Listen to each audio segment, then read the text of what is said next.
أحمد عطاف يكشف عن قمة رباعية مغاربية قريباً، خطوة لإيقاظ دول المغرب العربي من سباتها. شاهد الفيديو ولا تنسى الإعجاب والاشتراك في القناة. كشف وزير الخارجية الجزائري أحمد عطاف عن اجتماع آخر بين الرئيس الجزائري ونظيريه التونسي والموريتاني إلى جانب رئيس المجلس الرئاسي الليبي قريبا.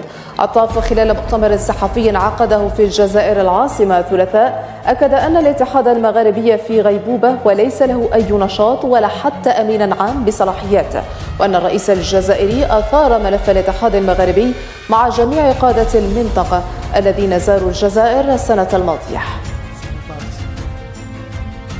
اقترح الرئيس صيغة، وأنا لما ذهبت كمبعوث خاص للرئيس للدول المغاربية كانت مهمتي شرح هذا الملف له، وذهبت لموريتانيا وذهبت لليبيا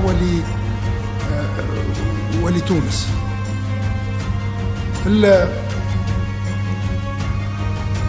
كان هناك لقاء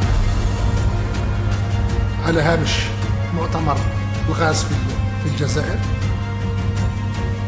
وفي المستقبل قريب استطيع ان اقول القريب سيكون اجتماع اخر مبرمج وقد برمج، وسيكون هذا الاجتماع في اجل جد قريب. نعم، بين القادة، نعم، على مستوى